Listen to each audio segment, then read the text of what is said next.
2028ಕ್ಕೆ ನಡೆಯುವ ಚುನಾವಣೆ. ಕರೀಮ, ನೀನು ಲೋಕಸಭೆಗೆ ಹೋಗ್ಬೇಕಾಗುತ್ತೆ, ನಮಗೆ ಏನೋ ಗೊತ್ತಿಲ್ಲ. ಇನ್ನು ಕ್ಷೇತ್ರಗಳ ಮನೋರಂಜನೆ ಕಡಿಮೆ. ಇಲ್ಲಿ ಬೇರೆ ಇವ್ರದ್ದು 3 ಜನ ಸರ್ವೆ ಮಾಡಕ್ಕೆ ಮಾಡಿದ್ರು. ಅವೆಲ್ಲ ಅದು ಈ ಸರ್ಕಾರದ ಬಗ್ಗೆ ನಾವು ಮಾತನಾಡೋದಿಲ್ಲ, ಬೇಡೋದಿಲ್ಲ. ಆದರೆ ಒಂದು ಮಾತ್ರ ನಿಮಗೆ ಹೇಳ್ತೇನೆ, ಎಲ್ಲಿ ಹರಿಯುವ ನೀರು ಇಲ್ವೋ ಅಲ್ಲಿ ಭೂಗರ್ಭದಿಂದ ಜಲವನ್ನು ತೆಗೆದು ಬಡವರಿಗೆ ಗಂಗಾ ಕಲ್ಯಾಣ ಅಂತೇಳಿ ಮಾಡಿಸಿದಂಥ ವ್ಯಕ್ತಿ ನಿಮ್ಮ ಮುಂದೆ ಬದುಕಿದ್ದೇನೆ, ಕೂತಿದ್ದೇನೆ. ತುಂಬ ವಿಷಯ ಇದೆ. ಮತ್ತು ಈ ರಾಜ್ಯದಲ್ಲಿ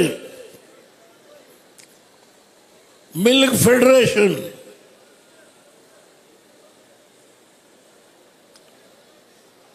ಪ್ರತಿಯೊಂದು ಮನೆಯಲ್ಲಿ ಒಂದು ಹಸು ಇಟ್ಟು ಹಾಲು ಕರಿ, ಅದರಿಂದ ಜೀವನ ಸಾಧ್ಯ. ಇದನ್ನು ತಂದುಕೊಟ್ಟವ್ರು ಯಾರು? ನಿಮ್ಮ ಮುಂದೆ ಕೂತಿದ್ರು. ಅವರಿಗೆ ಈ ಪಕ್ಷ ಅಪ್ಪ ಮಕ್ಕಳ ಪಕ್ಷ. ನಾನು ನೋಡಿದೆ, ತಾತ ಮೊಮ್ಮಗ ಎಲ್ಲ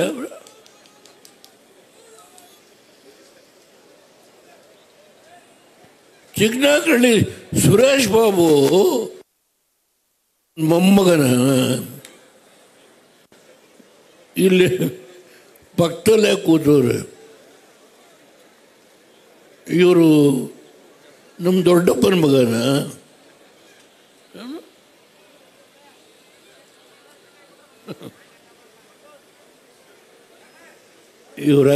ಇವರ ದೊಡ್ಡಪ್ಪ ಸಾಯವರೆಗೂ ನನ್ನ ಜೊತೆ ಇದ್ದ ಮನುಷ್ಯ. ಯಾರದಾದರೂ ಸಮಾಧಿಗೆ ಒಬ್ಬ ಪ್ರಧಾನಮಂತ್ರಿ, ಒಬ್ಬ ರೈತನ ಪ್ರಧಾನಮಂತ್ರಿ ಬಂದಿದ್ರೆ ಅದು ಇವ್ರ ದೊಡ್ಡಪ್ಪನ ಸಮಾಧಿಗೆ ಬಂದ. ನನಗೆ ಜಾತಿ ಇಲ್ಲ.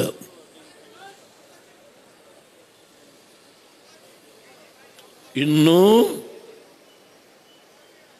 ನಮ್ಮ ನೀರು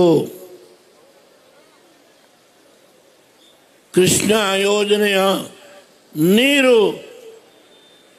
ಪೂರ್ಣ ಬಳಕೆಯಾಗಿಲ್ಲ. ನಾನು ಅದರ ಬಗ್ಗೆ ತುಂಬ ಮಾತನಾಡಬಲ್ಲೆ. ಮುಳವಾಡ್ ಲಿಫ್ಟ್ ಇರಿಗೇಷನ್ನು ಸ್ವಾತಂತ್ರ್ಯ ಹೋರಾಟಗಾರರು ನಮ್ಮ ಕ್ಯಾಬಿನೆಟ್ಟಲ್ಲಿ, ಹೆಗಡೆ ಕ್ಯಾಬಿನೆಟ್, ಬಿಜಾಪುರಕ್ಕೆ ಕಾಲಿಡಲಿಕ್ಕೆ ಎಲ್ಲ ನಡುಗ್ತಾ ಇದ್ರು. ಅವತ್ತು ಹೋದೆ ನಾನು, ಬರ್ಕೊಡು ಇಲ್ಲಿ ಅಂದರು. ನಾನು ಮಾಡ್ತೀನಿ ಅಂತ ಬರ್ಕೊಡು.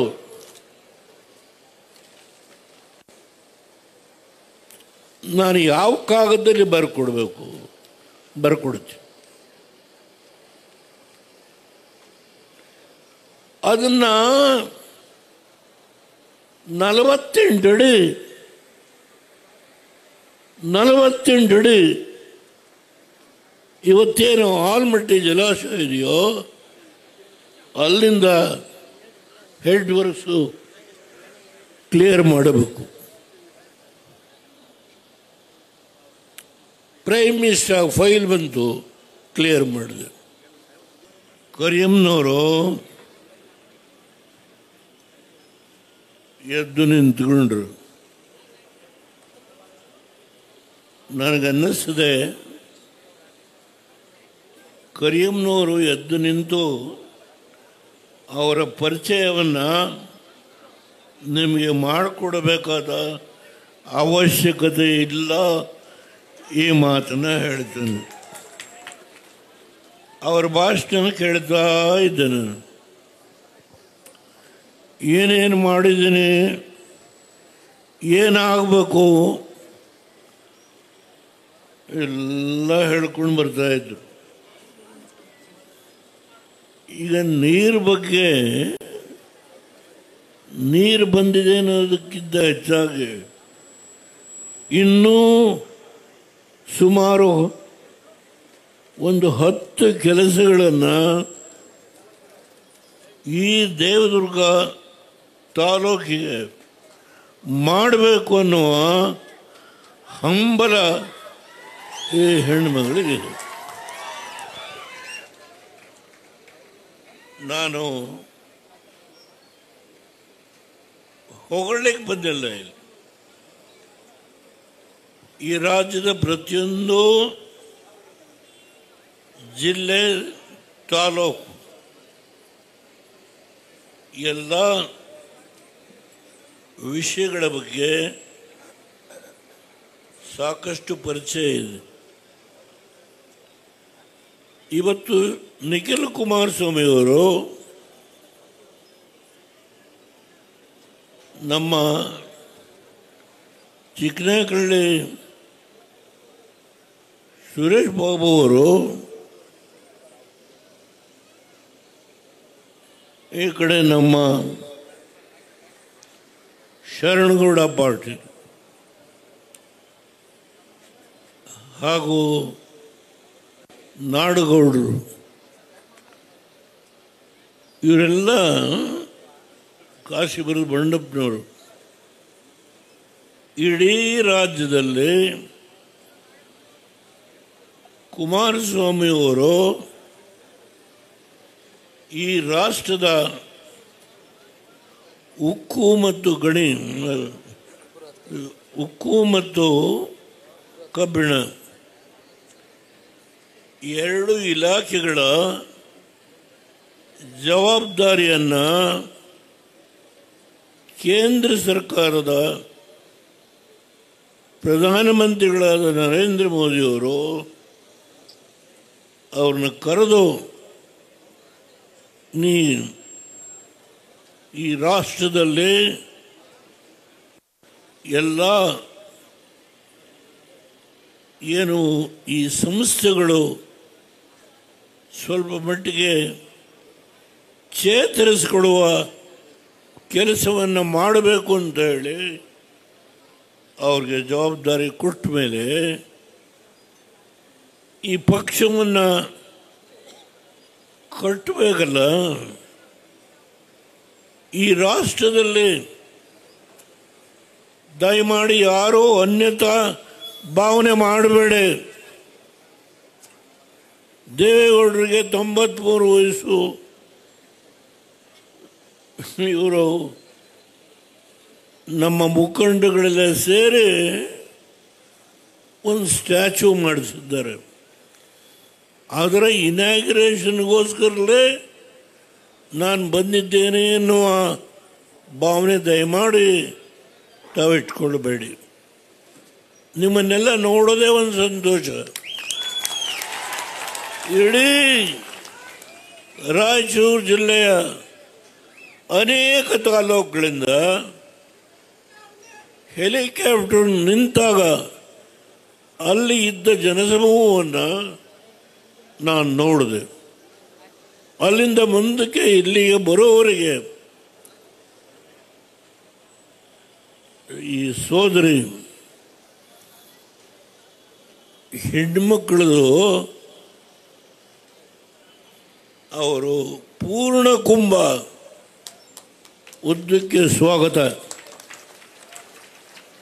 ನಾನು ಒಬ್ಬ ಸಾಮಾನ್ಯ ರಾಜಕಾರಣಿ. ನಾನು ಎಂದೂ ದೊಡ್ಡ ವ್ಯಕ್ತಿ ಅಂತ ಹೇಳಿಕೊಳ್ಳೋದಿಲ್ಲ. ಒಬ್ಬ ಸಾಮಾನ್ಯ ರಾಜಕಾರಣಿ. ಉದ್ದಕ್ಕೆ ಪೂರ್ಣ ಕುಂಭ ಈ ವೇದಿಕೆ ಮೇಲೆ ಕಲಾ ಕೌಶಲ್ಯ ಹೆಣ್ಣುಮಕ್ಕಳಿಂದ ಇದೆಲ್ಲವನ್ನು ನೀವು ಕಣ್ಣಿಂದ ನೋಡಿದರೆ ನಾನು ಯಾವ ಉತ್ಪ್ರೇಕ್ಷೆ ಮಾತನಾಡಲ್ಲ, ನೀವು ಕಣ್ಣಿಂದ ನೋಡಿದಿರಿ. ಈ ಕಾರ್ಯಕ್ರಮಕ್ಕೆ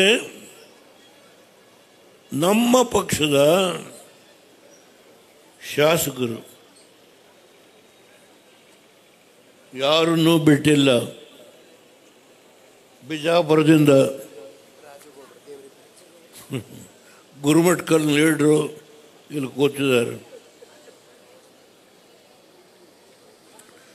ಯಾರನ್ನೂ ಬಿಟ್ಟಿಲ್ಲ. ಅಲ್ಲಿ ನಮ್ಮ ಪೂರ ಪಾಪ ಆಕ್ಸಿಡೆಂಟ್ ಆಗ ಅತ್ಯಂತ ಪ್ರಭಾವಿ ಹೆಣ್ಣುಮಗಳು. ಹೀಗೆ ಎಲ್ಲ ಶಾಸಕರು, ಮಾಜಿ ಮಂತ್ರಿಗಳು ನಮ್ಮ ಪಕ್ಕದಲ್ಲೇ ಇದ್ದಾರೆ. ಅವ್ರಿಗೆ ಒಂದು ಕೆಲಸ ಮೊನ್ನೆ ಏನಪ್ಪ ಸೈನಿಕ್ ಸ್ಕೂಲ್ ಅರಿಯಲ್ಲ ಮಾಡಿಸ್ಕೊಟ್ರಿ ಸರ್, ತುಂಬ ಸಂತೋಷ ಸರ್.